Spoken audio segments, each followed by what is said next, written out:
Happy Wednesday, everyone, and welcome into this community update. Being that it is Wednesday, we are joined by the Truck Tech host, Alan Adler. That's going to include the show, podcast, and the newsletter. Alan, thank you for joining us. Good to be here, Isaiah. Nice to see you, man. Good to see you as well. And we are just a little bit short of a week into the baseball season. Can you kind of give me some of your initial thoughts, maybe on the Cleveland Guardians, your team, maybe my team, the Atlanta Braves? What are you thinking right now? I cannot believe how talented the Atlanta Braves are. I mean, what an outfit. I mean, it's just amazing. We had our fantasy draft a week ago, and actually the CBS bot said that I had an A- draft, which I was impressed with because I picked 8th. And, got some nice players. Did not end up with any Braves, as it turns out, because either they disappear, like Austin Riley went right ahead of my pick, which is unfortunate. Mm-hmm. I would have taken him. But it'll be an interesting season. I think you've got a growing number of haves and have-nots. But boy, I'll tell you, look at Baltimore, you look at Texas, Atlanta, Dodgers. I mean, what an amazing group of really strong teams. Yeah, this season is going to be a lot of fun. I'm really excited that baseball is back because, football's over, basketball's starting to enter their postseason, so they're going to be wrapping up soon. So glad to have baseball here to get us through the summer months. Alan, let's go ahead and get into the meat and potatoes of this community's update.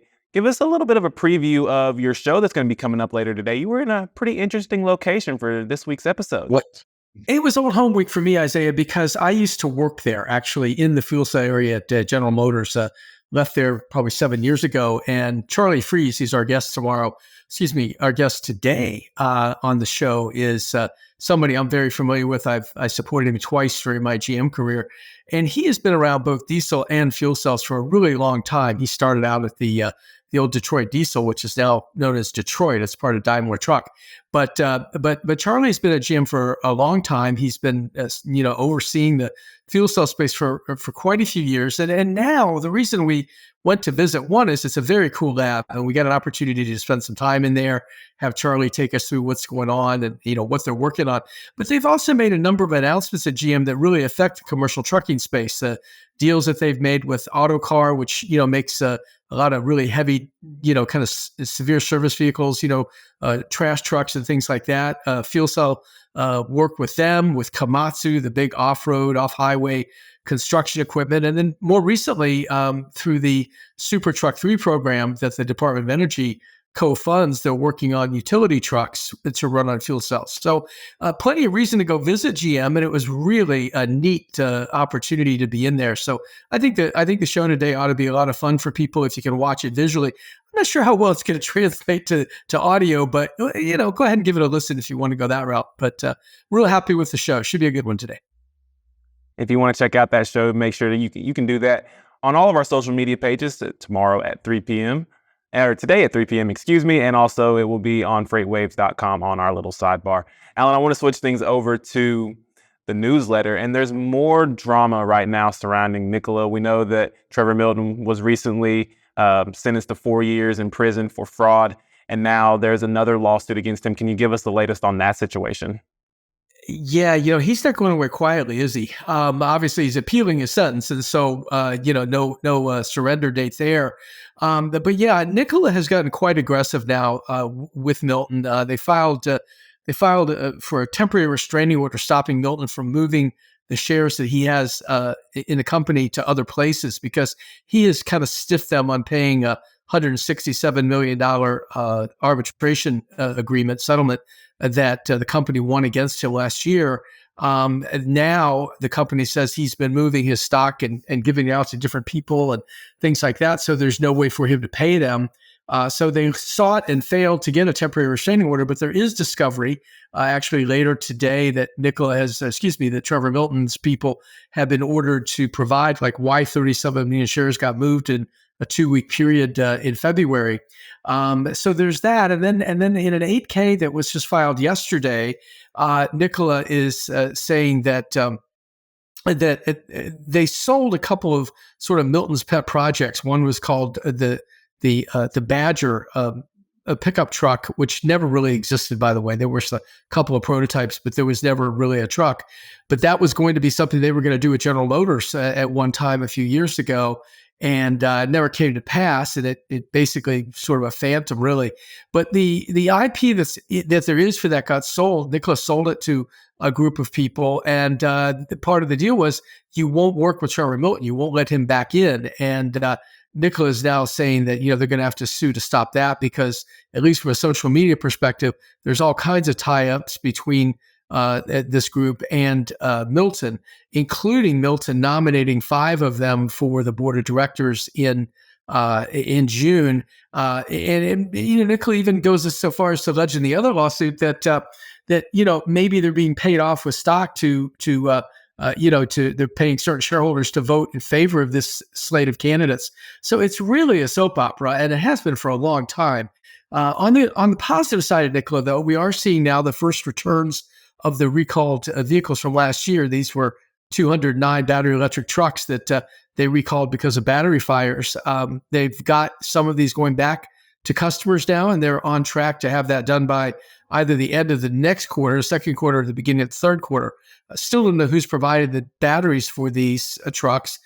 We should find that out sometime in May when they do their first quarter earnings. But so there is some positive news. The stock has actually been doing very well. I mean, if you count going back over $1, doing well, that's what it's done, and could be part of a short squeeze again. That's what happened last year.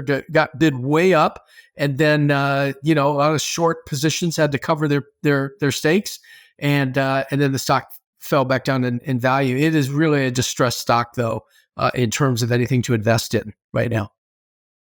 Alan, I want to move over to Daimler. Their Rizon trucks are now out in California. Can you kind of give us the latest on those? And being that the Rizon trucks are now a part of Daimler Trucks, does that make them the immediate segment in the industry? And do you think anybody can really catch up to them in the Class 4-5 space?